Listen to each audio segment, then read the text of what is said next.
एक मनी हारिन थी। मनी हारिन आप समझते हैं, जो चूड़ी चूड़ी बेचे।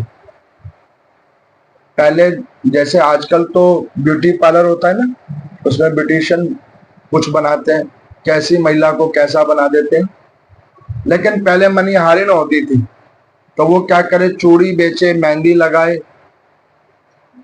एक स्त्री का रूपरेखा चेंज करे सात्विक तरीके से। तो उस ब्रज के अंदर में एक वो मणिहारिण क्या करे कि कांच की चूड़ियां बनाए, लाख की चूड़ियां बनाए, और वो घर घर घर घर बेचने जाए। कहीं पे मेहंदी लगाए, कहीं पर किसी के नए नक्श चेंज करे महिलाओं के। अब वो घर घर जाए, चूड़ियां बेचे और मेहंदियां लगाती फिरे। अब एक दिन उसने क्या देखा कि उसी ब्रज के अंदर में एक महात्मा जी आए।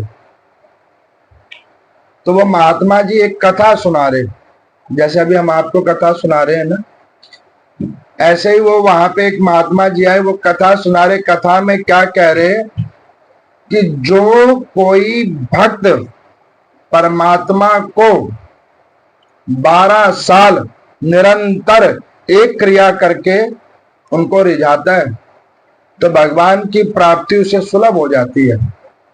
जैसे कि और सरल तरीके में समझो, आप रोज मंदिर में आते हो, निरंतर आप 12 साल आओ, जिसमें हर शरीर की कोई हारी बीमारी हो जाए उसको छोड़ के कोई ऐसी बात नहीं, लेकिन निरंतर आप देव स्थल जाओ तो वो निरंतर आपके द्वारा किया गया कर्म सिद्ध हो जाता है, उसके ऊपर में परमात्मा आकर वास करने लग जाते हैं। 12 साल और निरंतर आप करो। अब यहां पर मैं उसने उस मणिहारिन ने ये सुन लिया। अब उसने सुना तो उसके बाद वो हाल गई मंदिर में बांके बिहारी जी के, और उसने क्या करा कि जाकर भगवान श्री कृष्ण और राधा रानी जी को देखा। और उनको देखने के बाद वो मुख को नहीं देखे, वो उनके हाथों को देखे कि राधा रानी जी ने मेहंदी लगाई है कि नहीं लगाई है, उन्होंने चूड़ियां पहनी है कि नहीं पहनी है, भगवान श्री कृष्ण ने बाजूबंद पहना है कि नहीं पहना है, कड़ा पहना है कि नहीं पहना है, वो केवल श्रृंगार दर्शन करे। अब उसके मन में एक भाव आया जब वो दर्शन करके गई कि मैं इस संसार के ऊपर में बसने वाले जीवात्माओं को ये चूड़ियां पहनाती हूं, मेहंदी लगाती हूं, उनका नैन नक्श श्रृंगार करती हूं।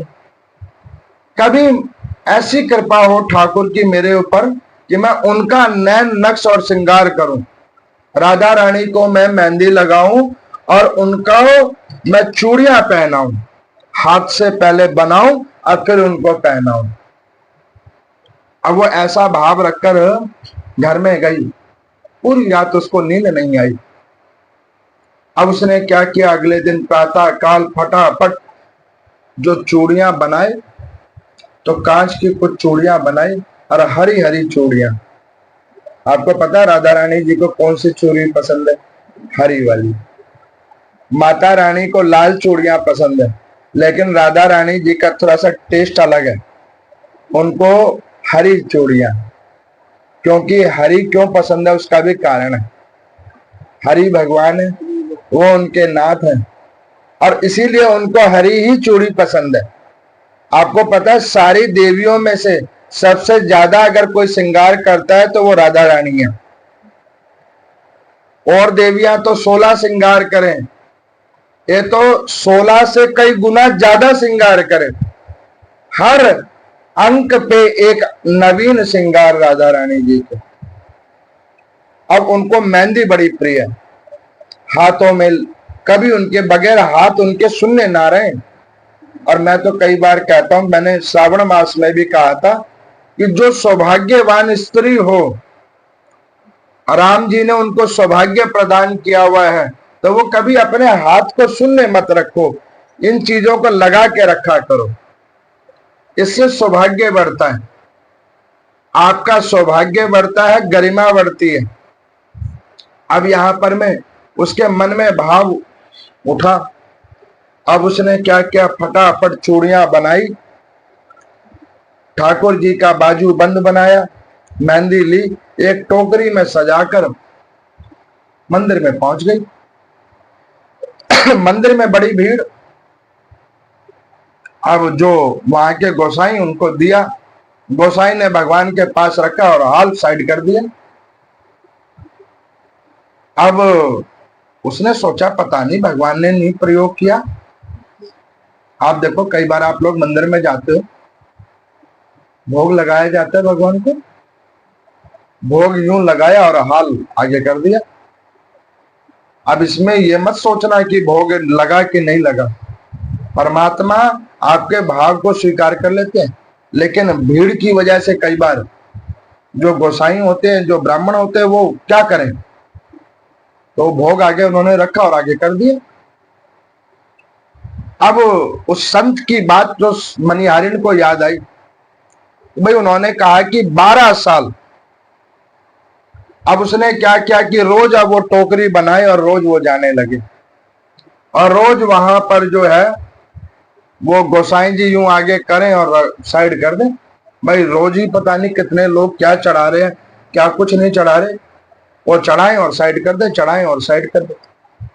अब उस मणिहारिन के रोज मन में भाव उठे कि भाई मैं रोज तो भगवान को चढ़ाऊं, कभी वो पहने तो सही, मैं देखे तो रोज आती हूं, पता नहीं वो पहनते हैं कि नहीं पहनते हैं।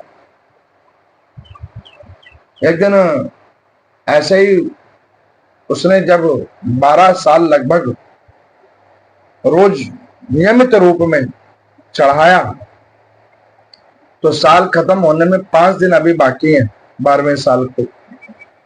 तो वो गई, जाकर कहने लगी कि देखो प्रभु, हमने आपसे कुछ मांगा आज तक? कुछ नहीं मांगा ना। और हमने तो ये भी कामना नहीं की कि आप आके हमें दर्शन दे दो, हमने ये भी कामना नहीं की कि आप आओ और हमें दर्शन दे दो। अरे हम तो आपसे वो भी कामना नहीं करते कि कोई हमें वस्तु विशेष दे दो, हम तो बस एक कामना करते हैं कि जो मैं लेके आती हूं आप इसे पहन लो, बस। अब वो ऐसे कहकर भगवान राधा कृष्ण को कह गई। अब वो मंदिर में गोसाई जी को दिया, खूब रुदन किया कि पता नहीं परमात्मा को मैं रोज भेंट चढ़ाऊं और वो स्वीकार नहीं करते। शायद मुझे लगता है कि मेरे या तो भाव अशुद्ध हैं या मेरी वस्तुओं में कोई कमी है जो परमात्मा उसको स्वीकार नहीं करते। जब जीवन में कभी ऐसी स्थिति हो जाए ना, तो उसमें भगवान में दोष मत देखो। मैं देखता हूं कभी कभी हमारे जीवन में हमारे कर्मा अनुसार सुख अथवा दुख प्राप्त होता है, तो हमारी पहली दृष्टि भगवान की ओर ही जाती है, आपकी वजह से ऐसा हो गया। अरे नहीं भाई, उनकी वजह से नहीं हुआ, हमारे अपने गुण अवगुणों की वजह से हमारे कर्म ऐसे हो जाते हैं, उससे भगवान का कोई दोष नहीं होता। अब उसके मन में बहुत भाव उड़ा और भाव उमड़े, और उसने क्या किया कि आज 5 दिन बाकी हैं। आई और वो कहने लगे कि प्रभु अब मैं बस 5 दिन और आऊंगी, अगर इन 5 दिनों में आपने इसको स्वीकार नहीं किया तो मुझे ये पता लग जाएगा कि मेरे भाव में कोई दोष है या मेरे वस्तु में कोई दोष है। और सुन लो, फिर मैं आज के बाद ये चूड़ी बेचना भी बंद कर दूंगी, चाहे मेरी जीविका कैसे भी चले या ना चले। अब ये कह के और वो भगवान को वो देके गई।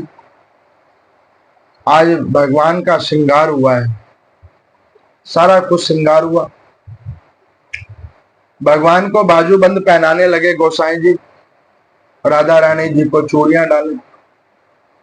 जैसे पर्दा खुले, बाजूबंद नीचे गिरे और चूड़ियां कड़े सब नीचे गिर गए। अब वो गोसाई जी देखे कि भाई पहनाया तो ठीक से था, ये अपने आप कैसे गिर गया? फिर पर्दा करें, फिर उनको पहनाए, और जैसे पर्दा खुले हाल सारी वस्तुएं फिर नीचे गिर जाए। अब गोसाई कहें, जय जय, इसमें कोई कमी रह गई, इन आभूषणों में कोई कमी रह गई, या हमारे पहनाने में कोई कमी है? अच्छा, हो सकता है कोई हमारे कमी हो। अच्छा, एक काम करो, ये रबड़ी लो, इसको खाओ और फिर पहन लो। अब जो रबड़ी को लेके जाए भगवान मुंह घुमा ले। अब ऐसे 4 दिन तक भगवान श्रृंगार ना ले, ना भगवान श्री कृष्ण ले और ना राधा रानी ले। पर्दा जैसे खुले ये अलंकार गिर जाए, और वो मणिहारिण आए और अब कुछ बोले नहीं, अब भगवान को कुछ कहे नहीं, बस टोकरी पकड़ाए और अपने घर चली जाए, और रास्ते में ये कहती जाए कि देख लो कान्हा, अब 4 दिन हो गए, अब 3 दिन हो गए, अब 2 दिन हो गए, आज ये लास्ट दिन बाकी है, अब तुम देख लो करना क्या है। अब इधर गोसाई जी बड़े दुखी कि भाई रोज भगवान को सब कुछ पहनाए, लेकिन ये तो बड़ा विचित्र काम करते हैं, चूड़ियां घेर देते हैं, बाजू बंद कड़ा, और तो और अंतिम वाले दिन भगवान कपड़े ही ना पहने, जो पोशाक पहनाई जाए वो कहीं से ढीली हो जाए, कहीं से टेढ़ी हो जाए, कहीं कुछ हो जाए। अब गोसाई को लगा कि लगता है कुछ गलती हम ही से हो रही है, जब भी भगवान ऐसी लीला कर रहे हैं। ये कथा हमने आज से 9 साल पहले गिरिराज जी में परिक्रमा मार्ग में एक साध्वी जी के मुंह से सुना। वो मार्ग में बैठे हुए थे, उनके इतने भाव उमड़े इस कथा को सुनाते हुए कि आपको मैं वर्णन नहीं कर सकता। इस मणिहारिण की वो गीत के माध्यम से सुनाए, लेकिन उनके भाव बड़े उमड़े। तो मैं सुनाने के लिए तो आज कुछ और आया था, लेकिन जब मैं घूम रहा था तो घूमते घूमते मेरे को वो भाव एकदम से याद आ गया। मैंने कहा कि नहीं, आज यही सुनाया जाएगा। अब यहां पर मैं भगवान के पास में वो गोसाई गए, उन्होंने कहा कि प्रभु कुछ कमी रह गई हमारे पूजा भाव में, आज तो आपने हद कर दी, कपड़े भी ठीक से नहीं पहन रहे हो, क्या बात है। अब गोसाई जी को स्वप्न में भगवान ने कहा कि गोसाई देखो, तुम मंदिर के गोसाई जरूर हो, लेकिन तुम मेरे अधिकारी नहीं हो। तो उन्होंने कहा कि प्रभु आज आप गुस्से में, क्या हो गया, हमसे कोई भूल चूक तो नहीं हो गई? तो उन्होंने कहा कि भूल चूक तो तुमसे बहुत बड़ी हो रही है, तुम उसको सुधारो। तो उन्होंने कहा कि क्या गलती हो गई हमसे, आप हमें बता तो दो। उन्होंने कहा कि देखो, तुम्हारे पास एक मणिहारिण रोज आती है, टोकरी में मेहंदी और चूड़ियां, बाजू बंद और कड़े लेकर। गोसाई ने कहा कि प्रभु मेरे पास तो बहुत सारे लोग आते हैं, मेरे को ऐसे ध्यान नहीं है। कहे नहीं, निरंतर टोकरे में हरे रंग की चूड़ियां, मेहंदी, बाजू बंद और कड़े लेके आती है। अब गोसाई जी ने बहुत देर दिमाग लगाया और सोचा कि भाई ऐसी कौन सी आती है मणिहारिण। भगवान ने कहा कि देख, कल उसको बुला लेना यहाँ पे मेरे श्रृंगार सेवा में। तो आज तो हमने फिर भी कपड़े टेढ़े मेढ़े पहने हैं, कल बिल्कुल नहीं पहनेंगे। अब तू सोच ले, तेरे को बेइज्जती करवानी है या क्या करवानी है।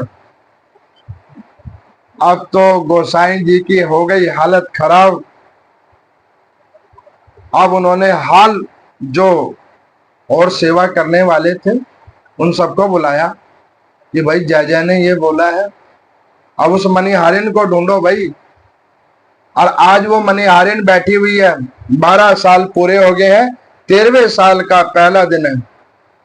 आज उसने टोकरे को सजा रखा है, लेकिन मंदिर नहीं जाएगी। वो मन बना रखा है कि भगवान यहीं आएंगे। अब हम नहीं जाएंगे, वो यहीं आएंगे और यहीं इसको स्वीकार करेंगे। अब जितने भी उनके सेवा भाव करने वाले लोग, उन्होंने कहा कि गोसाई जी एक काम करो, मंदिर में जितने लोग आते हैं उनकी एक लिस्ट बनाओ और कौन क्या चढ़ाता है उसकी लिस्ट बनाओ। अब वहां पर बैठे, उस लिस्ट में सबका नाम, लेकिन मनिहारिन का नाम नहीं। भाई किसी के ध्यान ही पे नहीं आए, क्योंकि वो दे और वो हाल निकल जाए, और तो वो कुछ करे नहीं वहां पे। अब तो बड़ी समस्या हो गई कि भाई सबका नाम हो गया, मनिहारिन अभी भी नहीं आई। बाहर में एक फूल बेचने वाली थी, उसने सुना कि गोसाई जी दुखी हैं। वो कहने लगे कि महाराज हम कुछ कहें? तो कहे हाँ। अरे एक वो महिला रोज आए टोकरी में, और वो टोकरी में राधा रानी जी के लिए और कृष्ण जी के लिए श्रृंगार लेके आए और मुझसे एक माला खरीदे। 12 साल से रोज आए। उन्होंने कहा बस वही रह गई, बताओ उसका घर किधर है? वही रह गई, उसका घर बताओ किधर है, तुम जानती हो उसका घर? तो उन्होंने कहा कि हाँ उनका घर फला फला जगह पे। फटाफट सेवकों को कहा कि जाओ उस मनिहारिन को बुला के लेके आओ। आज वो मनिहारिन बैठी हुई है ध्यान में कि जय जय आज हम नहीं जाएंगे, तुम राजी हो लो। 12 साल में तो तुम रीझे नहीं, तो आज 13वें साल के पहले दिन कौन सा रीझ जाओगे? अब हमें पता लग गया कि तुम मानते नहीं, और हमने ये विश्वास कर लिया कि अब हम तुमको जानते नहीं। बात खत्म करो, अब हमें कुछ और ही रोजगार ढूंढना पड़ेगा। आज भक्त हट करके बैठा हुआ है परमात्मा के लिए, इसे कहते हैं तीव्र भक्ति, भक्ति की चरम सीमा। अब यहां पर मैं भगवान ने देखा कि भाई आज तो भक्त नहीं आ रहा, अब तो मुझे ही भक्त के पास जाना पड़ेगा। इधर गोसाई जी ने बोला, अब उसने घर से कुंडी लगा रखी, घर ना खोले।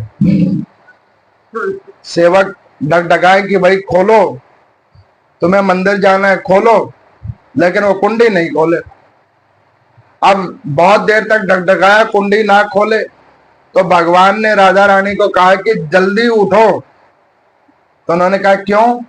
अरे वो कुंडी नहीं खोल रही है, जल्दी उठो। अब उस भाव को आप समझो कि क्या स्थिति रही होगी वहां पे। अब भगवान राधा रानी जी को लेकर मंदिर छोड़ उस मनिहारिन के गेट के बाहर खड़े हैं कि कुंडी खोल, मैं तेरे श्रृंगार को लेने के लिए तेरे घर पे ही मैं आ गया, लेकिन कुंडी तो खोल। अब वो इधर मूर्ति को देखे भगवान की और रोए कि आज अब कुछ नहीं, अब मुझे पता लग गया तुम मेरे भाव को स्वीकार नहीं करते। इतना रुदन करे, इतना रुदन करे। राधा रानी ने कहा कि तुम्हारी भाषा पे ये नहीं मानेंगे, अब हमें ही कुछ करना पड़ेगा। अब राधा रानी जी ने क्या किया, वो हरी हरी चूड़ियां जो उन्होंने हाथ में पहन रखी हैं उनको हाथ से हिलाया। जैसे भगवान श्री कृष्ण बांसुरी बजाते हैं ना, ऐसे राधा रानी जी जो चूड़ियां होती हैं, जब किसी भक्त के ऊपर कृपा करनी होती है ना, तो वो भगवान तो बांसुरी बजाते हैं, वो अपनी चूड़ियों को ऐसे हिला देते हैं। और साथ में पैजाब की जो नूपुर होती है ना, वो जैसे एक बार स्वर उत्पन्न करता है, तो वो वैष्णव के ऊपर में ऐसी भगवत कृपा होती है, वो जहां भी होता है उसके सारे रोम रोम ऐसे खड़े हो जाते हैं जैसे मान के चलो साक्षात परमात्मा के दर्शन हो गए। अब राधा रानी जी ने पांव से तो पैजेब को स्वर दिया और हाथों से चूड़ी हिलाई। उस स्वर को सुनकर उस मनिहारिन का मन द्रवित हुआ, हाल उठकर वो बाहर आई। अब बाहर में उसको कौन दिख रहा है? एक भगवान और राधा रानी, और कोई नहीं दिख रहा। वो जो मंदिर से आए हुए हैं सारे, वो कोई नहीं दिख रहे, बस वही दिख रहे हैं उनको। मैंने कल बताया था ना कि भगवान ऐसे सबको नहीं दिखते, और भगवान को ऐसे सब कोई देख भी नहीं सकता, उसके लिए भाव चाहिए। अब भगवान ने कहा कि बताओ, तुम 12 साल तक आई और आज हम तुम्हारे घर पे आए तो तुम गेट ही नहीं खोल रही थी। अब इस बात को सुनकर भगवान के पांव पकड़े, कहने की नाथ गलती हो गई, चलो चलो चलो जल्दी चलो। अब भगवान को लेके अंदर आ गई, राधा रानी को लेके आ गई और दरवाजा फिर बंद कर लिया। अब वो जो मंदिर के सेवार्थी आए, उन्होंने कहा कि लगता है ये मैया पागल हो गई, इसके लिए गेट खुलवाया, हमारी बात नहीं सुन रही और गेट फिर बंद कर लिया। ऐसी विचित्र स्थिति भक्त की। फटाफट भगवान को आसन दिया और अपने हाथ से श्रृंगार किया। ऐसा अद्भुत श्रृंगार, भगवान श्री कृष्ण के हाथ में मेहंदी लगाई, राधा रानी जी के हाथ में लगाई, अद्भुत श्रृंगार। चूड़ियां पहनाई, भगवान को पहनाए और नेत्र उसके गिरते जाएं, सजल नेत्र होते जाएं, और उन नेत्रों से जो जल जो गिरे उसको राधा रानी अपने हाथों में ऐसे उठाती जाए कि ये भक्त का भाव है, हमारे ये हमारे भक्त का भाव। अब गोसाई जी ने सोचा कि भाई 4 चेलों को भेजा था, वो 4 चेले पता नहीं कहाँ रह गए, और लोग यहाँ कह रहे हैं पर्दा खोलो। अब उन्होंने पर्दे को अंदर से देखा तो भगवान भी गायब है। अब उन्होंने सोचा कि आज तो बड़ी बेइज्जती होगी, भगवान कहाँ चले गए। अब गोसाई जी हाल पीछे के मार्ग से उठे और भागते हुए जो एड्रेस बताया था उस एड्रेस पे वो भी आ गए। अब उन जो सेवक थे उनको देखा वो गेट डगडगा रहे हैं। अब गोसाई ने कहा कि भाई यही घर है, यही एड्रेस है कि किसी गलत तुम ऐसे गेट डगडगा रहे हो? तो कहने लगे कि नहीं नहीं महाराज, घर तो यही है, लेकिन वो महिला की स्थिति ठीक नहीं है, हमें देख के फिर उसने गेट बंद कर लिया। अब उन्होंने कहा कि अच्छा, अब उन्होंने कहा कि एक काम करो, तुम अब गेट डगडगाना बंद करो, अब हमें अंदर देखने दो। ये कथा आपको समझ आ रही है ना? भाव इसमें आपको समझ में आ रहा है ना? अब यहां पर मैं जैसे गोसाई जी ने खिड़की से अंदर देखा और उसमें राधा रानी जी के हाथ पे मेहंदी लगी देखी, और भगवान श्री कृष्ण के हाथ पे वो मेहंदी लगा रही है मणिहारिण, उसको देखकर वो मूर्छित होकर गिर गए वहां पे।